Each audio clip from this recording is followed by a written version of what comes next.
Hello, folks. So I'm obviously coming from a unique youth perspective, and obviously the issues of racism in our community can be condensed to 3 to 4 minutes, but I shall do my best and highlight three important considerations, particularly for Black youth and community in Windsor. It's important to recognize that we can never truly transition into a post-pandemic healthy city without also finding solutions to recover from the inequities affecting the most marginalized and vulnerable by gaps in our healthcare system. So I'll be focusing on 3 points. So one is a Black youth strategy in the city. A Black youth strategy needs to be formulated that removes stigma around quote unquote Black youth at risk, and centers Black youth voices and agency in issues including education, student housing, and employment. Youth can't be talked at, but must be invited to the table using modern means of social media.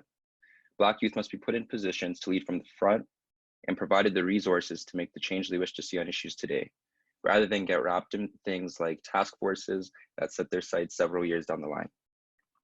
Two is community group consultations. We have several amazing Black community organizations right here in Windsor. They must be engaged more in key issues and empowered to make decisions rather than simply serve in advisory roles.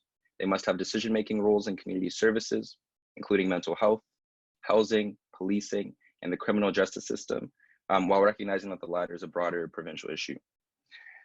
Point is, Black communities in Windsor continue to be underserved by existing community support systems. The pathway to fixing this is to serve as proactive and long-term allies to Black folks, empowering those folks and those organizations to lead the charge from the front, rather than from behind or on the side.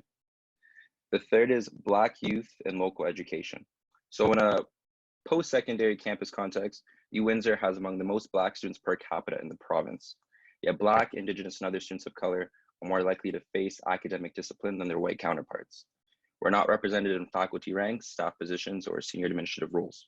The little representation we do have among faculty is relied upon to do all of the anti-racist work themselves, only to have their institutional knowledge and lived experiences disregarded by the institution or not compensated at all. The same can be said of city leadership and staff. When we don't have people who look like us and relate to our experiences, yet are key decision makers in issues that directly affect us, Black youth then feel there is no place for them, especially in the politics that's responsible for laws that often violently and disproportionately impact them, nor in the seats of higher learning that often tokenizes or treats them as the exception rather than the norm. So it's insufficient for our city, and especially our local education community, to simply be not racist. The question is, when Black and Indigenous youth are falling through the cracks in all aspects of city life, how will you be proactively anti-racist?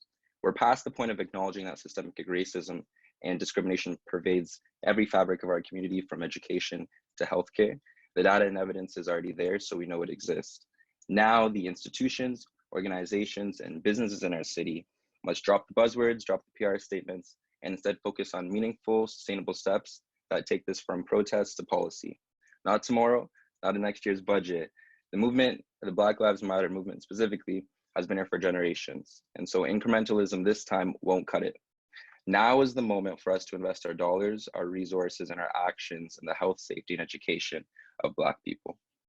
Thank you.